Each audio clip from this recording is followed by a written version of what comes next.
Wow, it feels like it was just yesterday that I started reading this manga, and already Chainsaw Man has come to a close, at the very least, for part 1, the public safety arc. Now, I'm going to be mainly talking about the last couple chapters like 96, 97, maybe even 95, basically majority of the stuff that happened and went down with the final battle of Denji versus Makima, and the outcome of that, and just the epilogue, the epicness of the finale of Chainsaw Man. But my gosh, I say we gonna do what we do, no matter how you move, make your move. That's how it be though. Chainsaw Man really delivered in 2020. I feel as though like there was, at the very least, I could off the top of my head 3 or 4 different times say that I was like absolutely stunned and shocked throughout this year of things that went down, between the big reveal of what Makima was really all about, how she tricked Denji, what was behind the door all this time with Pochita,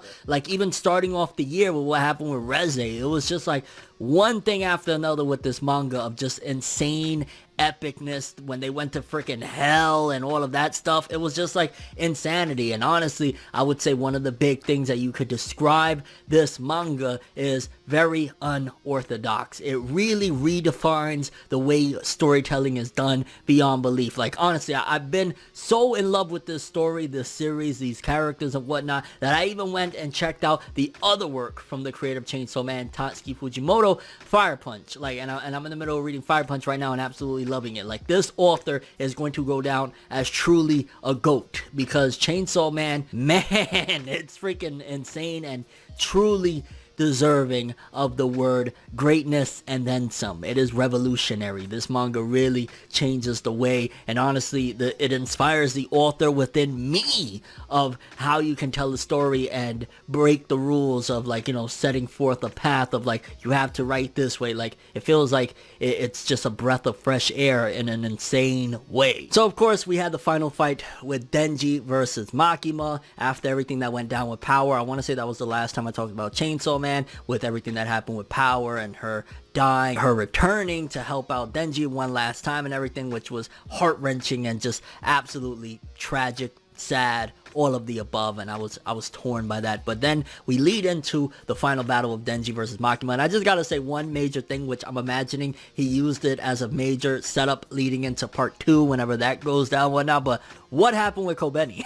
I genuinely thought Kobeni was going to be a major pivotal factor for this final fight, but it seems as though there was a couple of elements that Tatsuki Fujimoto was saving for when we get to Chainsaw Man 2. Like, again, Kobeni, after everything that happened with Kobeni, it was just like wild roller coaster ride, and yeah, you'll see her in the next part, I'm imagining. And likewise with Kishibe, I feel as though I thought Kishibe was going to be a more important aspect of the battle against Makima, the final fight. Like, I didn't expect for it to be really just Denji facing off, but if you think about it, a lot of like this journey started off of Denji and Pochita, but essentially Denji having to face the world on his own, with Pochita eventually, you know, fusing within, and it ended off with, once again, Denji having to face the world on his own. So it kind of went full circle, so to speak, in terms of how Denji approached and how Denji had to deal with life. Along the way, of course, he met incredible friends and made bonds and all this stuff, anywhere from Aki to Power to Himeno, RIP, all of those amazing characters. But, you know, he had all these bonds and whatnot, but it was a coming of age in such a crazy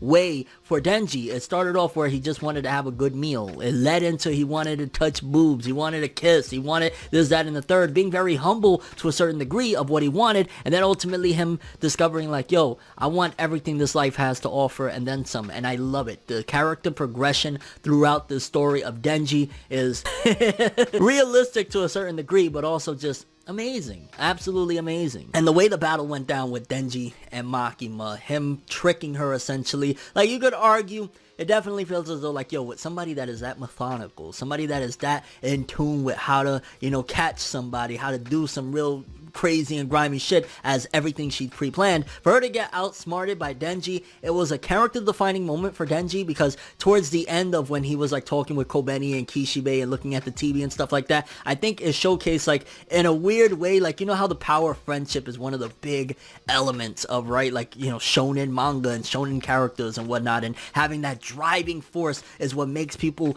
you know, defeat the odds and do the impossible and stuff like that. Well, his goal essentially of wanting everything out of life, he don't want just a cheap meal, he don't want just one girlfriend, he want to have multiple girlfriends, he want to have sex, all these things that Denji eventually wanted. And he realized, like, the woman that I admired and worshipped and allowed to control my life is what's stopping me. She's the brick wall in front of me, so I'm going to utilize all of this that I want and have it as almost a battery pack to push forward. And that's how I think Denji was able to outsmart her, and also him figuring everything out. It was like him being very a stupid character. Like, Denji is, you know, he's a dumb guy or whatever, but him saying, you know what, if I'm going to get my goal, I'm going to have to smarten up. I'm going to have to figure things out. And then little by little, I honestly would say this, right? Because when he tells in the last chapter, and I know I'm all over the place, I'm just talking about it, it's more so a discussion than like, you know, an analysis or whatever, but I'm going to analyze this one right here, right? Ready for this? Because, you know, you have all the dogs around Makima and everything, and then in the end,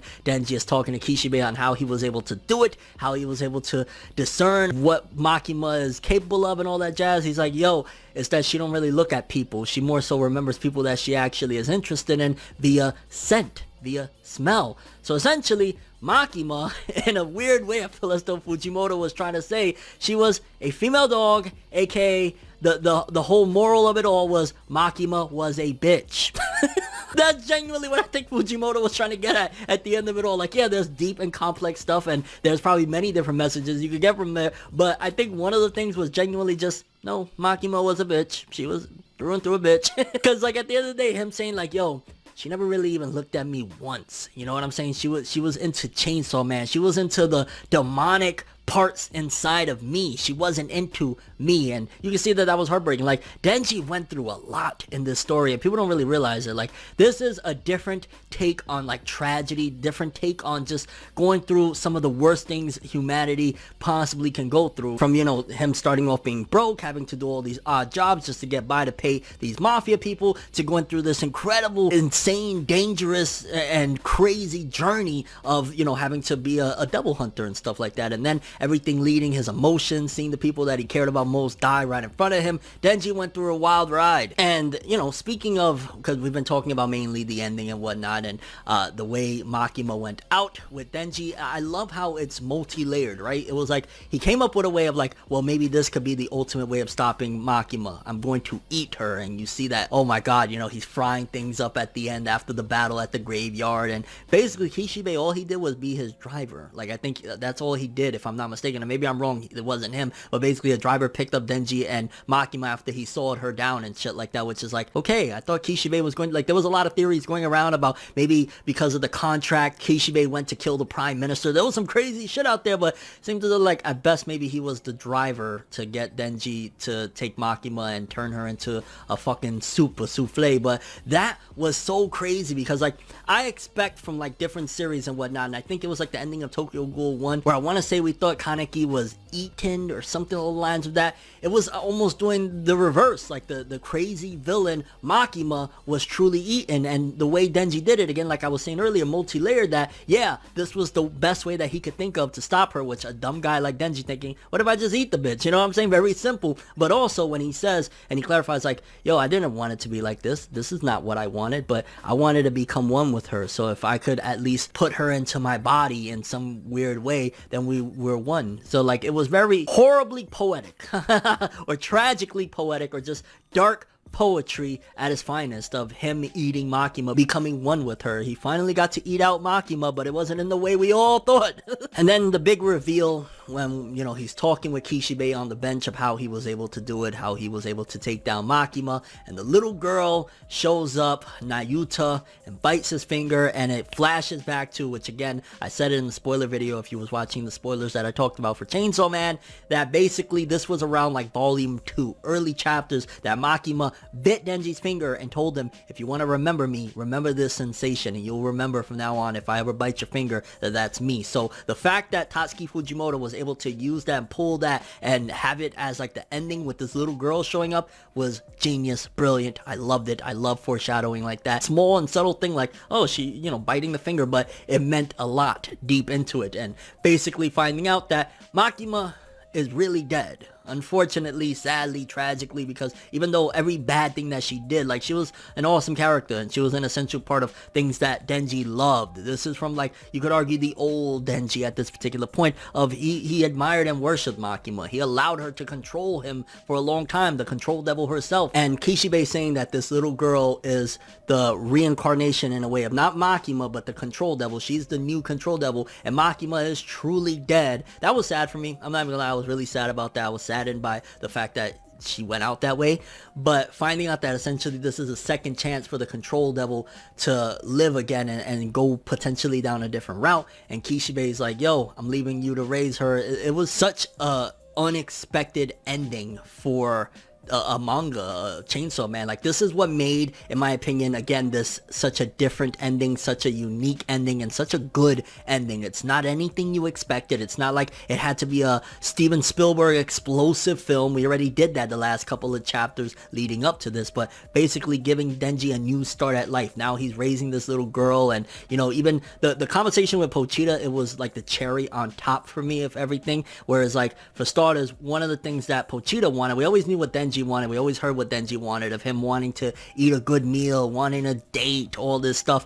But to find out that Pochita, because he was so strong, could never hug anybody, and he just wanted somebody to hug him, and Denji made that wish come true, it's almost metaphoric for conquering your demons, but instead of conquering them, instead of killing them, instead of hurting your demons, befriending your demons in a different aspect. So if you think of something like a shonen that you've seen before, where like the MC has a, you know, inner Kurama and he befriends him, think about it, but in a more metaphoric to a certain degree, because there's still a literal aspect between Denji and Pochita, but more metaphoric of basically befriending your demons. But then the kicker of it all was when Pochita was explaining about the control devil, that the control devil wanted a family, wanted, you know, happiness, essentially wanted equal relationships, because everybody always just feared the control devil. Like, everyone feared Makima. They didn't really, like, you know what I'm saying? There was always this eerie presence. Denji was the only silly one that was like, oh my god, she's amazing. Most people, they had like a sense of urgency to be scared of Makima, and that was one of the things that, you know, made the control devil what she was, what Makima was, and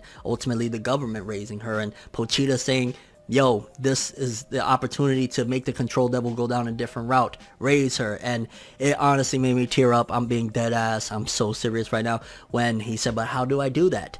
And he says, just give her lots of hugs. And you see them laying down, and like throughout the chapter you see the progression of initially they're laying down separated, and by the end he's almost like a father figure or a big brother. And honestly, it made me tear up. It reminded me of my own situation in real life. Denji going back to school, it was very fitting. Like, it's an interesting feeling that I had with it, right? Because it's like he's going back to school, and you think like, wait a minute, so we're going from Shonen Jump, and this was a really dark story, no school shit, none of that stuff, but then we're going to Jump Plus, which you would argue like, oh, it's going to get more mature, but he's going to high school. But at the same time, it was very fitting of the character, because one of the things was Denji, if you even go back to when he was talking with Reze and stuff like that, was that he never went to school, he never had the opportunity and whatnot, and Reze had the same situation, and then him actually being able to go to school is a great thing. It was honestly perfect for the character. It wasn't out of nowhere, it was built up, everything was just like perfectly done, leading into whatever's coming next with Chainsaw Man 2. But the end of part 1, the public safety arc, it was amazing. Honestly, Chainsaw Man is one of the closest things in recent times, at the very least, that I've seen coming out of Shonen Jump, that I would argue it is damn near a masterpiece. It did not feel like your typical Shonen Jump manga battle series, anything like that. A storytelling method that you know is more mature when it's show, not tell. And that was something that a lot of what Chainsaw Man did, that left a lot of ambiguity that you could kind of discern for yourself and kind of look at it and come up with your own conclusions about a lot of things. But man, what's next? Honestly, like, I'm curious where this story is going to go. Of course, Denji being in high school now, I think that's just going to be more of a little, not gag, but a little part of Denji's life, and maybe that'll introduce him to different things, because he's still a devil hunter. We see like all the girls running, and he's only really saving girls at this point or whatever. So that's going to to be a part of him, but I'm imagining Kobeni is going to be a big deal in the sequel. Like, she didn't get used at the end in the fight against Makima, so I'm imagining Kobeni is going to come back. Kishibe, of course. Nayuta, I'm interested because it was actually a spin-off called Nayuta by the same author that had some stuff, and I want to check that out to see if that's going to give us any clues as to what this character is going to be about. I wouldn't be surprised if somehow, some way Makima does return. I don't know how it would happen, like, because Denji said, hey, she didn't come back after I shitted her out in the toilet and stuff, but I could see Makima potentially returning. And of course, the biggest thing of all, the quest for power. I honestly hope that when it comes back, they call it Chainsaw Man, the quest for power. I think that that would be a perfect title to, you know, go with the sequel. But again, I don't want to keep on getting too mushy with it. I just want to say thank you, Chainsaw Man. 2020 was a hard year for a lot of us. My 2020 started off almost immediately with one of the worst moments of my life, and having this series, whether it was to laugh with it, cry, be shocked and surprised, whatever it was, it really helped me get through 2020. So thank you, Fujimoto. I'm so glad I found an author like this guy, that he's just an amazing author. Chainsaw Man is brilliant. From what I'm reading right now, Fire Punch is brilliant, and I'm looking forward to whatever this author has next. I have him up there damn near with Miura, Kentaro Miura, creator of Berserk. Like, that's how highly I look at this man right now. And Chainsaw Man, if you haven't read it, 97 chapters completed, part 1. Go check it out, go read it. Denji is amazing. Curious though, for people that have been following Chainsaw Man to this point, you finished part 1, chapter 97. What do you think? Any theories or predictions? What's going on with Nayuta? Is Makima gonna return in the sequel series? What do you think is going to happen with Kobeni? Likewise with Kishibe, the quest to find power. How do you think that's gonna play out? And any ideas or theories regarding the whole high school motif of Denji being back at high school? Again, it was part of the character, part of one of the things that he wanted to do was to go to school at some given point. But as far as like the plot in the future, any theories regarding that, the overall thoughts and expectations for Chainsaw Man 2, I cannot freaking wait for it. I'm gonna be glued to my phone for the day we get that announcement of its returning. But until then, thank you, Chainsaw Man. You've been incredible. Pochita,